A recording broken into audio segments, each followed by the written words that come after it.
Hi, I'm Jayme Yen. I'm a graphic designer and a design teacher. I'm currently an assistant professor of design at Cal Poly San Luis Obispo, and I am a co-organizer of the Seattle Art Book Fair. I was happy to be contacted as the first person to work in the Frye by Design series to connect the Frye to the design community of Seattle. So as part of the poster, which is about the Frye being a museum that's in Seattle, that's always free and accessible to everybody, I wanted to focus particularly on the collection. So the poster is a reading of the Salon. The inspiration for that came from just being at the Frye, wanting to really show the parts of it that to me have been a constant in my life in Seattle. So coming to the museum, seeing the collection, and when I spent more time in that gallery, I started to realize these are all stories. These are stories that artists from a different era wanted to tell about how to live life or how to be in the world. So I wanted to see how these paintings read today. So the process for the poster was, just observing what I'm seeing and writing down my first observations and moving in a clockwise direction around the entire gallery until I have the text. And so the text formed the poster, and that's how that began. The poster and the parlor were in development at very similar times, and I was really happy to be contacted about the parlor to extend this idea of reading a room or reading a gallery into something else, and so to be able to translate another translation. The parlor is conceived as a new third space for the museum, a place of gathering, a place of connections.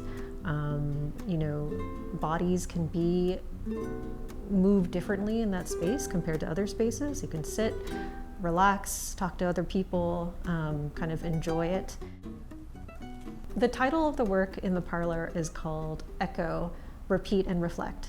And it is directly connected to how I think about the relationship between the two spaces, between the Frye Salon and the Frye Parlor. The parlor is an echo of things that are happening in the salon. The paintings, the sizes and shapes of the banners and the mylar panels all reflect what's happening in the salon itself, including the locations of paintings and pieces. So whatever's on the east wall in the salon is reflected on the east wall, or what I've designated as the east wall of the Frye Parlor. The materials came from the research that I was doing, the visual research. So I was really inspired by the work of Do Ho-sa, who recreates spaces that he's lived in very translucent fabrics, these perfect one-to-one creations, and they're so beautiful.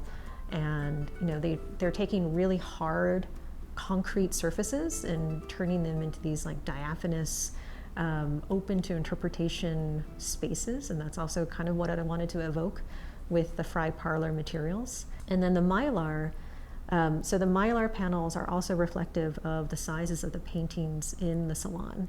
And they're there to create that reflection of visitors walking and moving through the space. But they're also imperfect, because mylar isn't a perfect mirror. It's going to show, kind of distortions, refractions. And so that's another reason why I wanted mylar to be in there, is to show that this, like an echo, it is not a perfect one-to-one relationship between the parlor and the salon. It's something derived from it, but it's something new. I hope people think about the parlor as an open invitation to visualize the paintings in their own way. Each banner, each panel is a blank field that you can read anything into, and there's a suggested reading at the bottom that is, is like subtitles in a film or a TV show. But the language is deliberately very simple. So a cow in the field, or a shepherd, and I try not to add too much commentary. But when I had questions or I had sort of like snarky comments or asides, those are often in parentheses or they're italicized. So there's a little difference in the typography itself. That act of noticing and reading is of course informed by my own experience, my own biases, my own background. Everyone's going to see something different, which is why I'm really interested in folks trying this out for themselves. We'll have these handouts that I designed that kind of, very clearly map this process of like identify the noun, the action, and then another noun potentially in the painting, and see what you read, see what comes at you first. Folks can turn those in, return them back to the Frye, and I'm really excited to be reading what other people are seeing and reading in the salon. I hope they feel that it's an open invitation for them to participate.